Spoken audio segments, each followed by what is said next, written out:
We're feeling Femme in the Queendom, and there's an elf in the barn. I'm Van Connor. And I'm Adam Ball, and this is Off Screen, your 7-day guide to everything movies. Boom.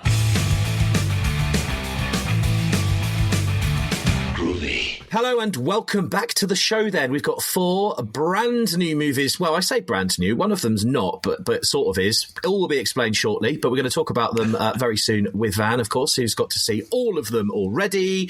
But first, as you know, we've kind of started to do now, it's time for just a bit of a catch-up, really. You all right? Yeah. How you doing this week, man? You all right? I am, pretty good after a date at the cinema at the weekend. You had a date at the cinema. What did you see? Oh my God! Please tell me you didn't go and see Napoleon, because I mean I can attest it's not a great date. I took a date to Napoleon. I mean, admittedly it was the premiere, so it came with some clout that just about made up for the fact that it was Napoleon. But how was your date? What did you see? Yeah, we were going to see Napoleon, but it was on too late. Okay. So we ended up going to see the new Nicolas Cage movie, which I've totally forgotten what it's called. There you go. That says a lot. The retirement plan. That's the one, yes. Yeah. You saw that on theatrical? Oh my God, my friend. I wish I could. I just want to reach through this video screen and hug you somehow, and comfort you. Like, you paid money to see that movie. Oh my God, I'm sorry, man. Let me just check. That is the retirement plan. Is the one where everyone dreams about him? Yeah. Oh no, that's the dream scenario. That I would love to see. I was going to say. Don't see it. Oh, that looks right up my... It's an A24, baby. How many on there? They weren't giving out screens for that. I'll give a review for this now, shall I? Please. So basically, it had absolutely no point to it whatsoever. Literally, it was Nicolas Cage. It was the world around him kept dreaming about him. And that's it. That literally is it. There is no point to the whole movie. Mm-hmm. Yeah, I mean, to be fair, there's not a point to Napoleon either, if we're being really honest. But, I'm sure it's coming in the 4-hour cut. We'll get there. But, oh, wow. So I took a date to Napoleon. You took a date to, was it Nicolas Cage's dream scenario? Like, we're 2 for 2 between the two of us this past fortnight, man. Wow, we're doing well. I know, right? I mean, we literally spent the whole movie just laughing at his hair because he's got this fake bald patch, and it's just bad. It's very bad. But we're the only people in the cinema as well. He's sported some great ones over the years, but at least you had the place to yourselves. I'm sure you behaved well. So right, let's move on then to our first review of the week. And I wouldn't recommend this. I would not recommend. I want to underline this. Would not recommend this for a date movie either. Okay. Unless you're dating someone very highbrow that you would like to demonstrate your appreciation of drag arts and socio-political commentary on LGBT rights in Putin's Russia, which is what we've got first with Queendom. Yes. It's nowhere near as complicated as I just made that sound. So this is the story of Gina Martin, a transgender drag artist who is a university pupil and takes part in performance art-based protests using really outlandish, like almost alien-like, costumes and otherworldly visuals, things like that, and really incredible stuff. Like, it's documentary as well. This, and what it chronicles. Gina's expulsion from the university, how she deals with would deal with they were their families, the strange grandparents who live in a more of a small town environment and come from a place that once upon a time was the setting of a Soviet gulag.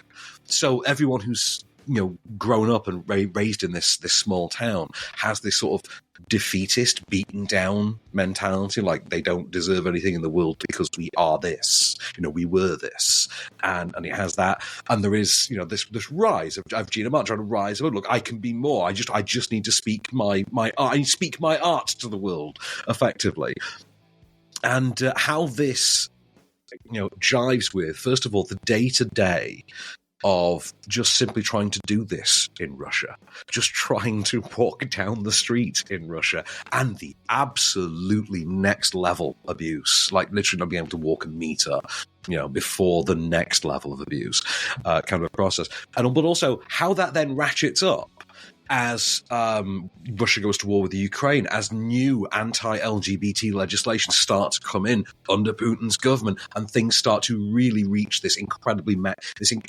looming boiling point at the end of it all. You might have seen Gina Martin before. I'm not sure, Adam. Have you ever seen Gina Martin visually? I've seen the front cover to this movie. I've seen what you mean by the spectacular costume and makeup and stuff. But no, apart from that, I've not seen anything. I mean, yeah, this is like Bowie level, extreme. How Bowie was in the 70s, this would be the 21st century equivalent. And it's quite a voice. It's a really interesting voice, to take from the screen. This, at once quite introverted, quite shy individual person, but also someone who, can do this in, one of the harshest, least receptive environments on Earth, and stand there stone-faced, just completely stone-faced, whilst both tourists and haters, sometimes both, simultaneously, are, up in their grill with the camera phone. And it's an extraordinary story. It obviously goes into increasingly harrowing places as we start to reach more recent history. I think it starts in about 2019. And obviously as we start then to go into the conflict with Ukraine and the new laws, things like that, this starts to really reach just, nail-biting levels of tension. It's, I say, really suspenseful. It's really gripping. And Gina themselves is quite a captivating figure, both in persona and out of. I think you should watch this. It's really interesting. Not as a date movie, obviously, Adam, but just watch it. Yeah. So it's not all in Russian then. So there's a bonus for me. Oh no, I mean some of it. Obviously some bits are in English here and there, but it is subtitled. It is a Russian. Also, part of it takes place, not to give anything away, but part of it does take place in Paris as well, in France. So there's a bit of French in there. But yes, just expect a multilingual documentary, but a fascinating one. I was going to say, I would imagine watching something like this, once you've seen it, you certainly leave thinking that you've learned something, as well as appreciate the country that we live in. Oh, yeah. I mean, the thing that I really appreciate about this as well is how fearless the filmmaking is behind this. I forget the name of the cinematographer, but the director is Agnia Galdanova, I think. And the way in which the pair of them are literally side by side, they seem to be flanking, with reasonable distance, obviously. There's a reasonable amount of physical objectivity, but, providing quite a subjective view. Being able to film from quite a subjective vantage point by standing and literally flanking Gina Marvin, almost as a sort of triangle between the three, as these, bigoted homophobes descend upon them on the street and things like that, and at the same time not being able to do anything for it. And you can see the fear and the trembling in the camera, and it's absolutely riveting stuff. It's a genuinely breathtaking, slice of life for a life that decidedly is not your own. Obviously, this is not a life that, you or I necessarily be able to appreciate, but the vantage point you take from this is, wow. Just imagine what it takes of a person to just, to muster up and do that every day, both in front of the camera and behind it. This is really something. Absolutely. I guess they are risking their lives to a point doing this in Russia. Yeah. Well, if you want to make your own mind up and you want to watch it and learn something, Queendom is in cinemas from today. Still to come, we've got There's Something in the Barn to talk about, and next we'll see what Van thought of Femme, which is out in cinemas as well today. Stay there.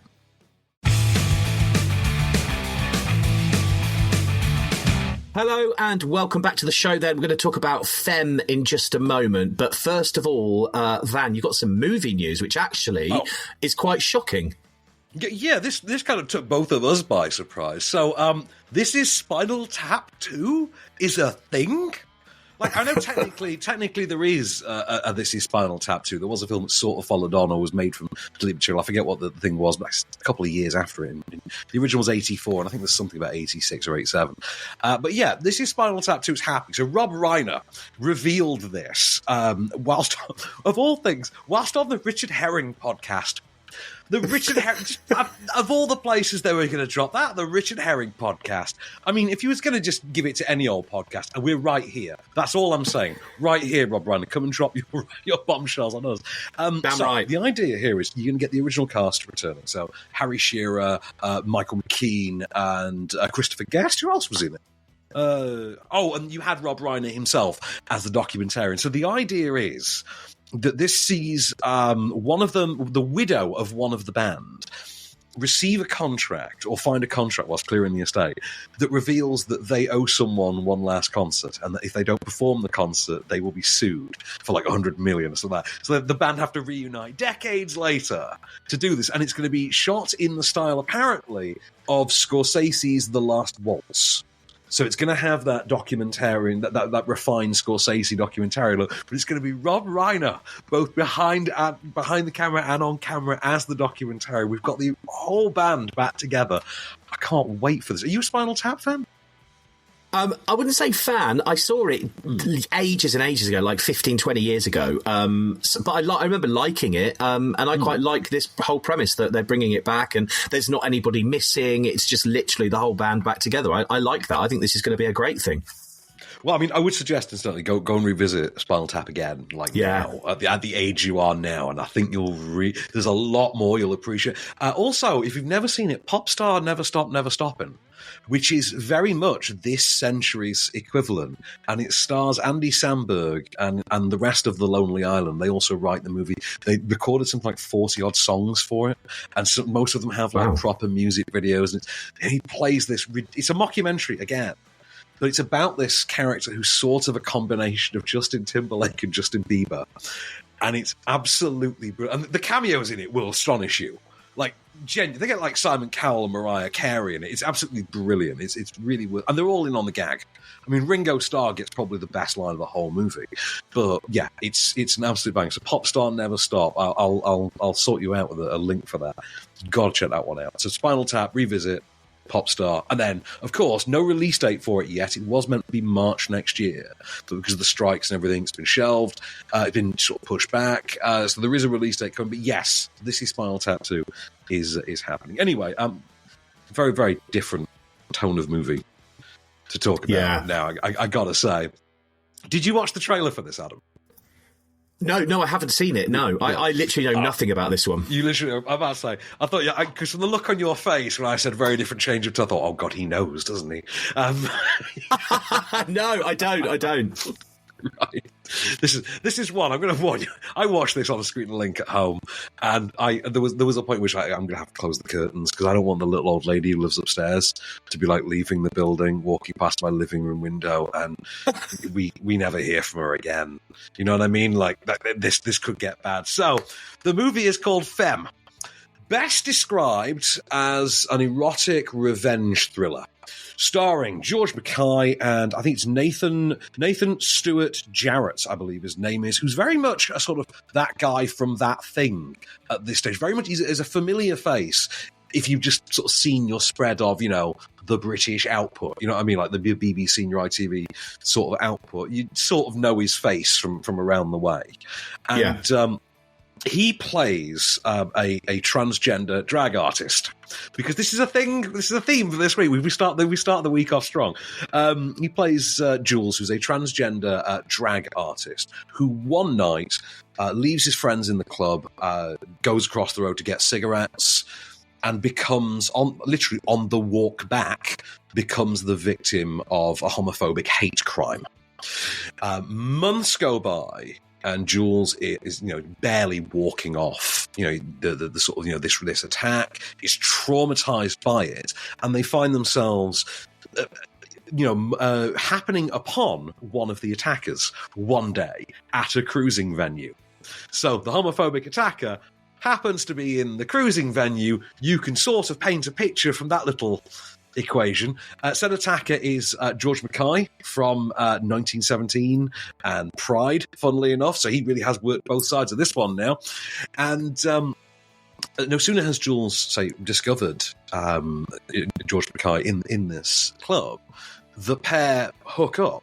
And this then leads Jules down this dark, twisted path, pursuing revenge to actually capture his new lover on video and publicly out him, but also at the same time finding themselves drawn into his dark and twisted life. Have a listen to the clip and imagine lots of red neon. Just think red neon. Whilst you're red neon and lots of sex. Think that whilst you're listening to this clip. You're letting them win. How you want to deal with that?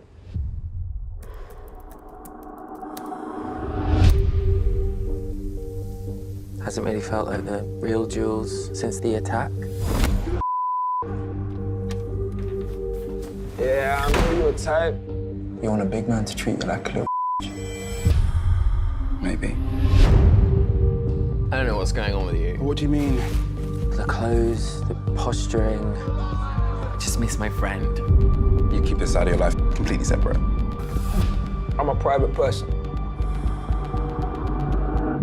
I'm a nice guy. If you disrespect me, what? I get that. Yeah. I'm the same. Are you now? So, I mean, this is obviously listed as a thriller. Is there a lot of that kind of jumpy, on the edge of your seat, thoughtful, do you leave the movie thinking, whoa? Do you know that the weird part was I did not know. I mean, I think I'd heard it referred to as a thriller and then forgotten it. So I sat, watched it, and when I was, pulling up the IMDb afterwards, I noticed the bit where it was, how it was being touted as a revenge thriller. I'm like, yes, actually, I hadn't considered it, but yes, it is. It's very much like a pacey, fueled character drama. Basically how this plays. I mean, you could very much see this as a stage play, except for the fact that it looks incredible. Like I say, drenched in that sexy red neon, and and all those great sort of the focus pulls and all the framing of it. It's a great looking movie. It really is. And definitely does not skimp on the sexual content. Definitely does not. I'll be honest.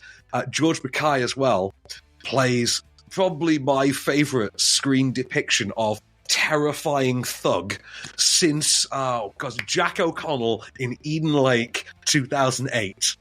And George Mackay has to go to the extreme of having the ridiculous neck tattoo as well, like the full Joker smile around the neck. He's terrifying in this. Like, really, as you could hear it in the clip, like he gives you a bit of a chill, and I wouldn't have expected that from George Mackay because he's kind of so lovable. It's nearly 2.5 hours long, Van, and you've not mentioned that, so I can only assume that means you thought this was absolutely brilliant. Oh, it says on my screen that it was nearly 2.5 hours. Obviously, that's wrong. There's a bunch of movies called Femme, I should point out. It's a very widely used title. I know why you didn't see the trailer now. There we go. But you haven't mentioned the time, so that says to me that you actually really, really enjoyed this. Oh, 99 and it breezed by. 99 minutes breezed by. But I'm burying the lead on all of this. Nathan Stewart Jarrett, absolutely fantastic lead. Genuinely breathtaking performance. Fantastic in this. Mackay, I love Mackay, and he's very, very good here. And like I say, my favourite on-screen depiction of, badass thug since Jack O'Connell in 2008. But do not want to bury the lead that Nathan Stewart Jarrett, oh my God, amazing in this movie. Throw this man all the work now. Honestly, snap him up. If you can get him on your project, get him now. Because, yes, he's going places. Totally. And it'll be cheaper now than in 5 years. Cheaper now, yeah. Before he gets the Marvel gig. Get him now before he's at Marvel, yeah. Exactly. Well, if you want to watch Femme, if Van has sold it to you and you want to go and enjoy it as much as he did, it's in cinemas from today. Okay. Again, another one I don't know a massive amount about. There's Something in the Barn. That's got to be a horror. Oh, you think? Stay tuned after this.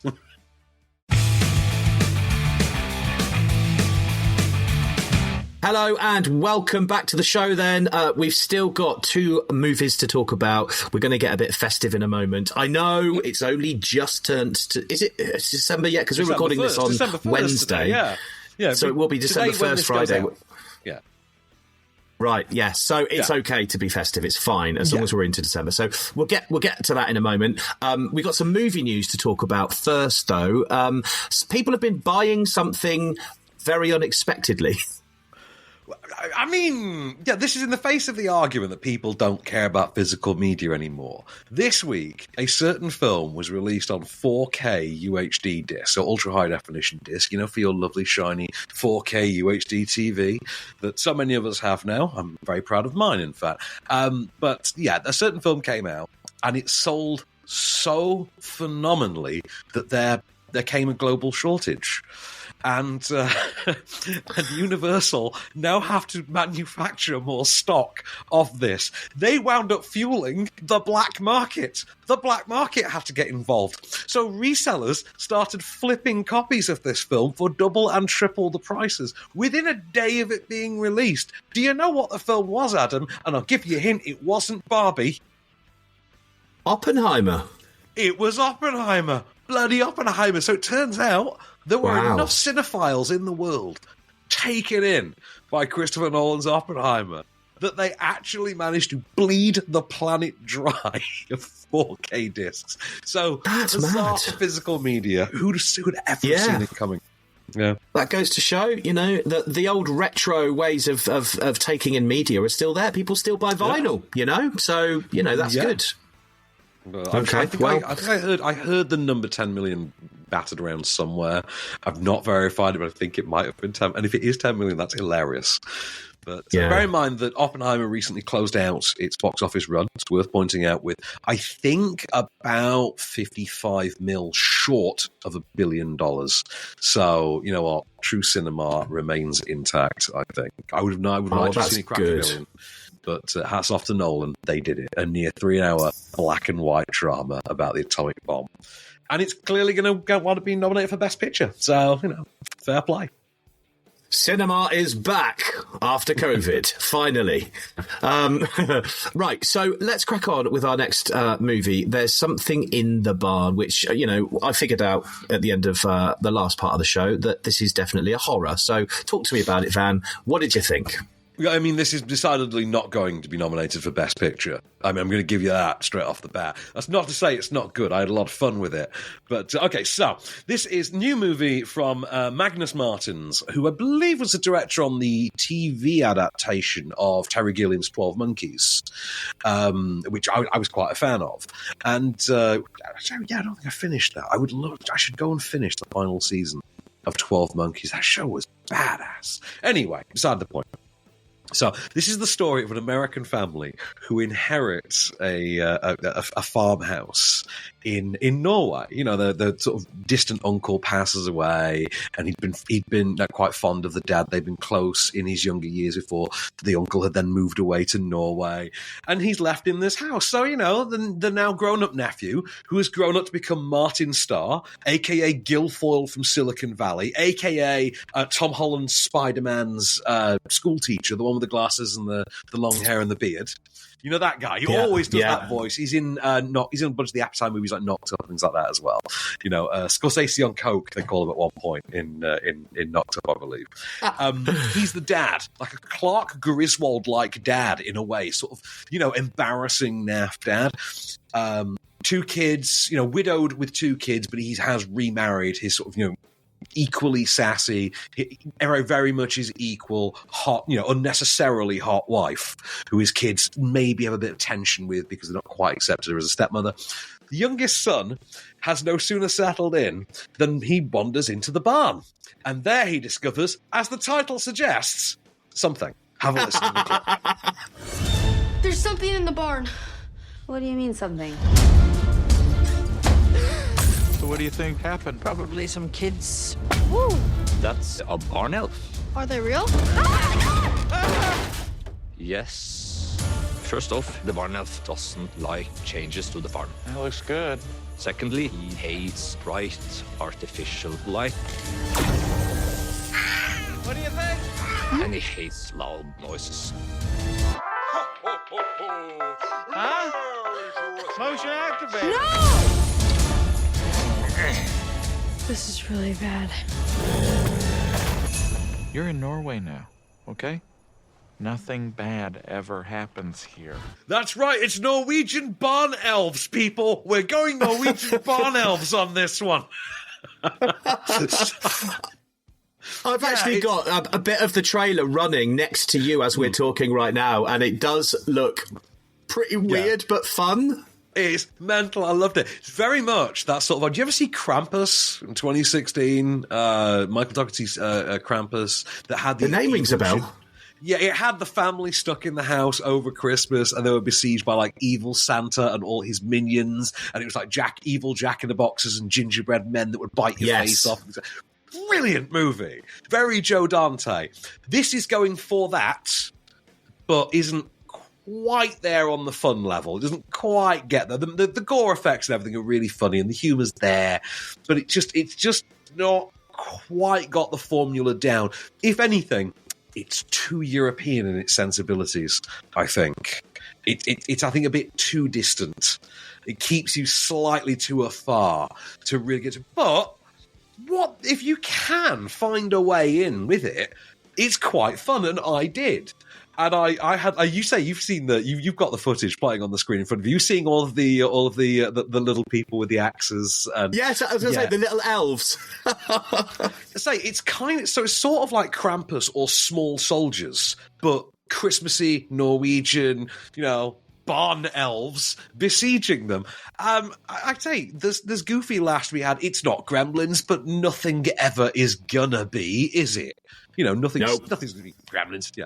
But it's kind of play. It's a worthy enough entry in that sandbox. Think of it as Christmas Puppet Master, if you will, a Christmas flavored version of the Puppet Master series. And like I say, you've got Martin Starr in there, and he's a barrel of laughs. There is one actor I want to single out as well. Oh God, what's his name? They're not gonna give me. Oh, here we are. His name. And please forgive my terrible attempt at Norwegian, is Kalle Hellevang Larsen, who stars in this movie as Tor Aga, who's basically the sort of local that they befriend. And he's the one who you could hear in the clip giving the exposition to the kid. Basically, their version of don't feed them after midnight, don't do this, don't do that. So their version of it, as you can hear in the clip, which is, no artificial light, no loud noises, no change, things like that. He's great as that character because he's sort of a goofy stoner type, but he's kind of meta and self-aware about how weird all this is. Bags of fun. And I recommend this. I do recommend this. Like I say, it's not one of the greats of this subgenre, but it's a 4-star good time. You will come up, you'll remember this, like after the weekend, you'll come away going, yeah, that was a good laugh. And then next Christmas, when you're looking for like an alternative Christmas movie to pop on as a date movie kind of a thing, this is something I think you'd go back to. You get those movies like Krampus, like Better Watch Out or Violent Night that do something new with a Christmas movie, even something like The Night Before or a very Harold and Kumar 3D Christmas, that do something inventive with the formulaic Christmas movie. And I think this is one that you would kind of add to that pile. Say, it's not one of the greats of the, small creature feature, subgenre, but definitely a worthy inclusion on that alternative Christmas movie pile. Well, I mean, the big question before we finish up on this one is, after watching it, did you feel Christmassy? Did I feel... You know what? I really did, but only because I get to review what we're going to talk about next, so I had to watch that straight afterwards. So. Right, so if you want to watch it, you can. It is in cinemas from today. There's Something in the Barn. Next, then, and this is the one I've been looking forward to this week, because... the original of this is one of my favourite Christmas movies ever. We're going to see what Van thought of Elf 20th Anniversary, which is also in cinemas from today. We'll talk about it next. Stay there.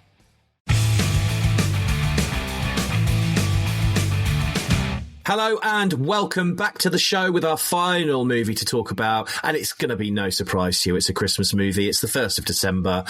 It is Elf 20th Anniversary. We're going to talk about that in just a second. But, Van, I want you to tell me a little bit more about the Monsterverse that you've been going on about. Yeah, so, okay. Do you remember, this is a franchise. We never give this franchise the time of day, really. So there's a new TV show that's come out recently called Monarch, Legacy of Monsters. Have you seen this about Monarch, Legacy of Monsters? No. So it stars Kurt Russell and his son, Wyatt Russell. And they play the same character in 2 different time periods. Okay, so in the 1950s, you have Wyatt Russell playing a young version of a character named Lee Shaw, and then in 2015, you have Kurt Russell as Lee Shaw. And this is set in the universe of the Godzilla and King Kong series. Oh, yes.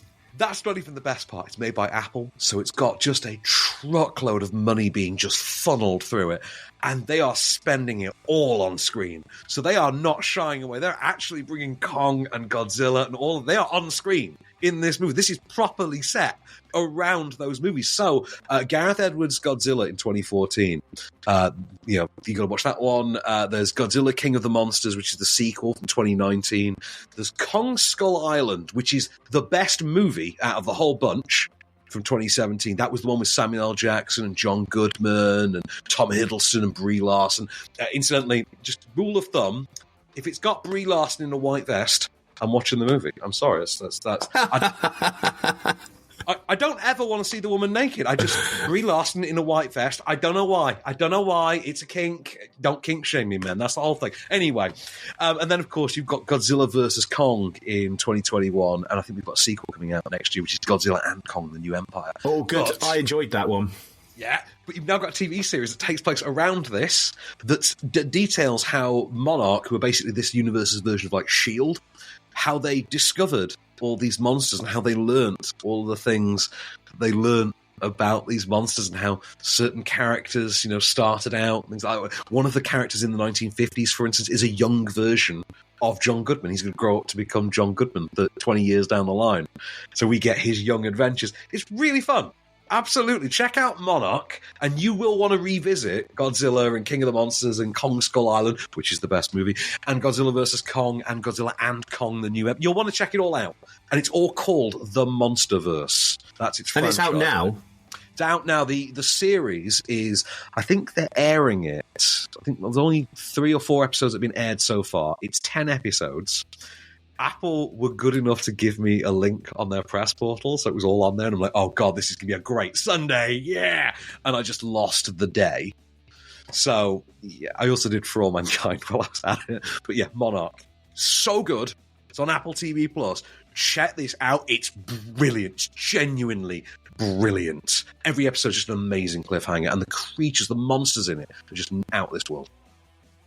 Amazing. Okay. Well, now let's move on to our Christmas movie. It's December the 1st. I've been teasing this for the last 4 hours. Elf, 20th Anniversary. We did just have the discussion before we started recording this little block.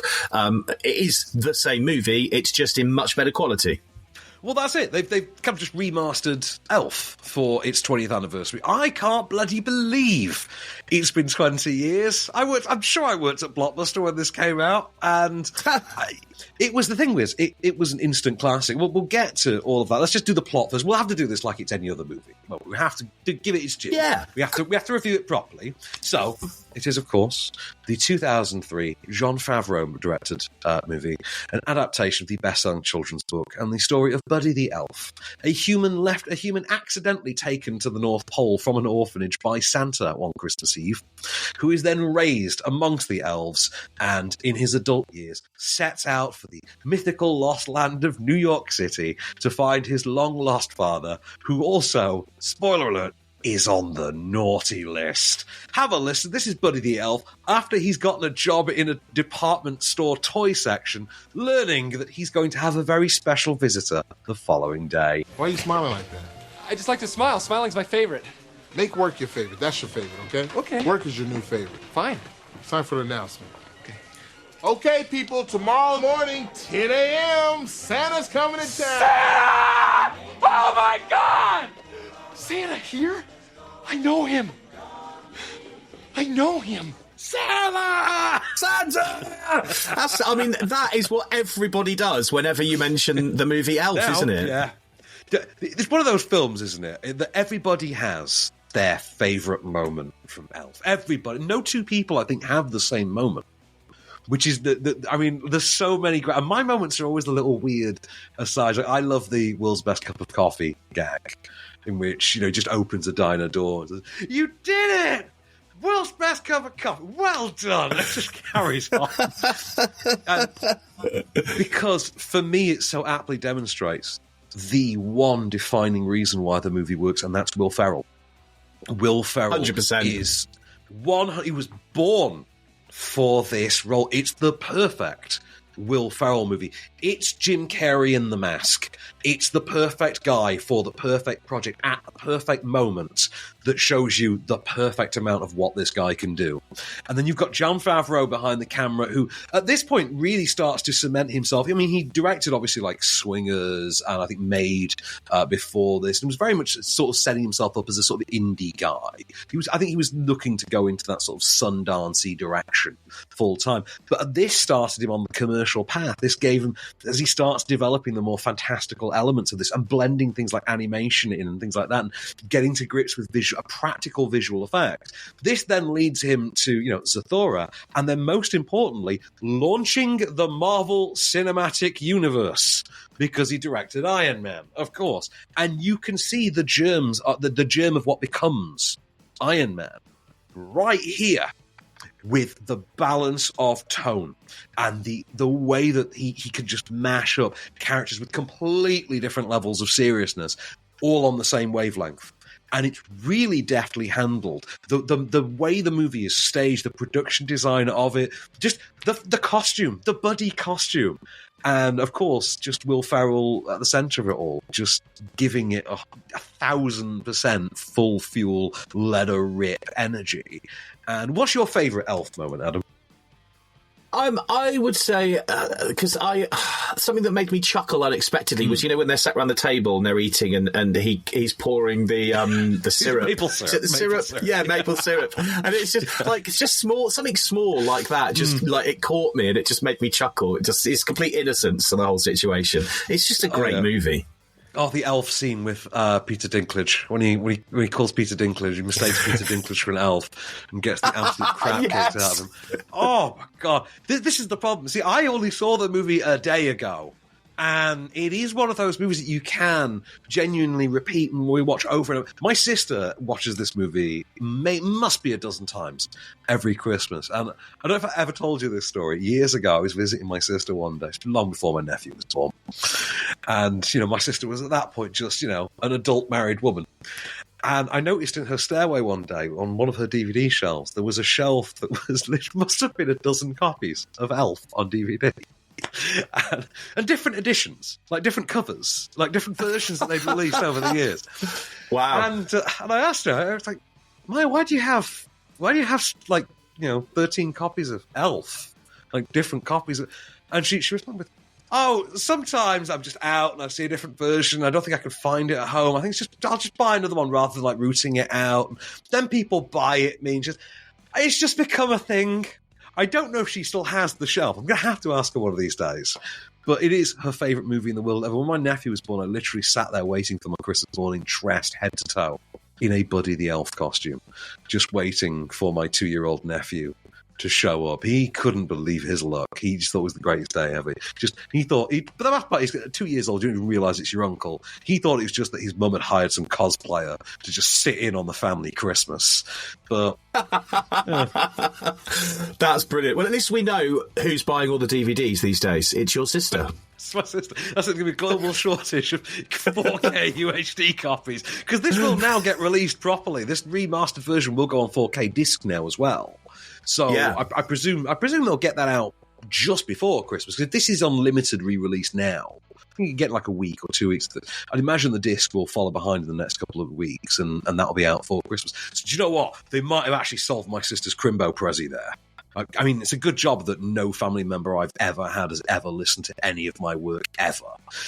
Not to cry in public or anything like that, but it's done me a favour on this one occasion, because at least now I know what to get her for Christmas. Booyah! Done. Okay. There you go. Another go and copy. See Elf, people. of Elf. But yes, if you want to see the 20th edition Elf in cinemas from today, and it's in 4K, and that's a great place to watch something like this in 4K is on a cinema screen, of course. I'll say, you're going to get, I don't think, you're just going to get a standard digital print in cinemas, but it's going to look a lot cleaner. But I'll say you will get a 4K disc as well in a couple of weeks. Right, okay, got you. Yeah, of course, I forgot about that. Obviously, they're not 4K screens, are they, very often? So you can go make your mind up and get festive and enjoy it, and hopefully you've already seen it, but if you haven't, where the hell have you been for the past 20 years, because you've missed out on a massive Christmas movie. So let's talk about what we've got next week then. Please don't destroy the treasure of Foggy Mountain.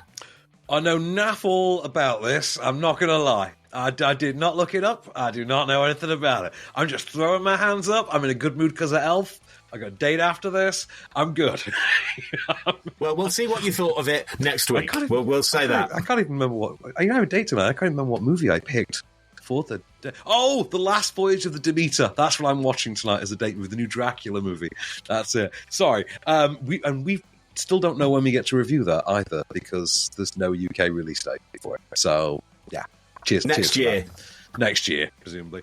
Next week, we've also got The Peasants, The Origin next week as well. An animated movie called The Inseparables, which looks like a cheap and cheerful, quite a fun animated one. We'll see if we can get you a link. It might be fun for you to watch with Albert, perhaps. I think it might be one we could get our first review out of Albert. We've been putting that off for a while. But he's 5. You'll get about 3 words and then the camera will get switched off. I have a nephew the same age, and trust me, when he was about 2, we were getting full reviews out of him. I did the Ugly Dolls review with him. It was great. But of course, I think every child in Britain is going to have their eyes turned in a very specific direction next week with the release of Wonka. Paddington director Paul King's musical prequel to, the Charlie and the Chocolate Factory story that's going to give us the origin story of Willy Wonka, brought to the screen by Timothée Chalamet alongside Hugh Grant as an Oompa Loompa, which that's got to be the reason to see it, surely. 100%. I mean, with names like that behind it, I've got very high hopes for that. So we'll see what you think of it once you've seen it next week. So yeah, that is all we've got time for this week on Off Screen. Until next week, I've been Adam Ball. I've been Van Connor, and we shall return.